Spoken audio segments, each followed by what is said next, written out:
O caso deixou os capixabas muito assustados e revoltados. A polícia concluiu que o pastor Jorge Alves estuprou, agrediu e colocou fogo no filho e no enteado ainda vivos.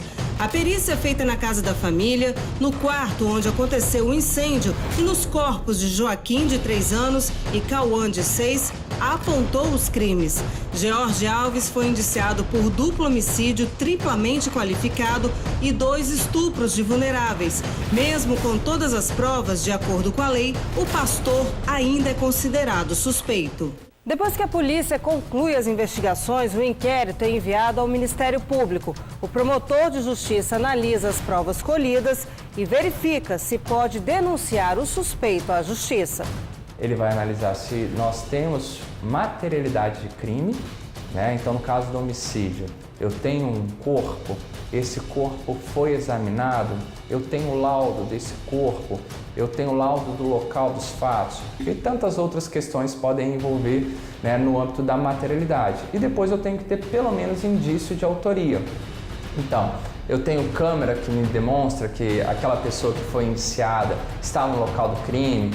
Eu tenho testemunho, né, de pessoas que estavam lá e viram os fatos. Se a vítima sobreviveu, né, ela fala que o crime foi cometido por determinada pessoa. Isso tudo vai trazendo um contexto probatório que traz para a gente um indício de autoria de que o fato aconteceu e que muito provavelmente ele foi praticado por uma pessoa. O Ministério Público ainda pode pedir novas provas. Se houve uma pessoa que, por exemplo, foi esquecida, se coletar alguma informação, se reproduzir, por exemplo, a cena do crime para que a gente tire alguma dúvida, que a gente possa também pensar numa situação de colocar frente a frente, né, quem está acusando e quem foi acusado.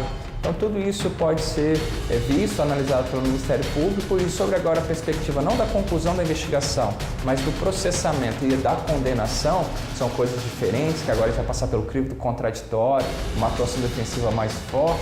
O Ministério Público pode sim impedir o reforço da complementação das provas produzidas. Concluindo que o suspeito é culpado de ter praticado os crimes, o promotor de justiça oferece a denúncia ao juiz, que pode aceitar ou não. Ele aceitando essa denúncia, o oferecimento da inicial acusatória, ele vai fazer a citação para que o réu possa se defender. Ele dá prosseguimento ao procedimento ou ele absolve sumariamente essa pessoa que foi acusada. Se houver o prosseguimento, o que nós teremos, então, a designação de audiência, para que sejam ouvidas todas as testemunhas que foram arroladas pelo Ministério Público, além da vítima, se for sobrevivente, né? E as testemunhas que foram arroladas pela defesa. Realizadas as audiências necessárias, a acusação e defesa se manifestam uma última vez por meio das alegações finais. E aí, o juiz pode dar a sentença sobre o caso. No caso do homicídio em si, a gente tem um processamento que é muito especial.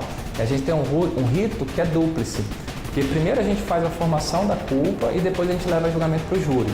Então, no caso do procedimento do júri, o que vai acontecer quando o juiz der a decisão final, a decisão dele não é de condenação. A decisão dele vai ser para submeter ele ao julgamento do júri.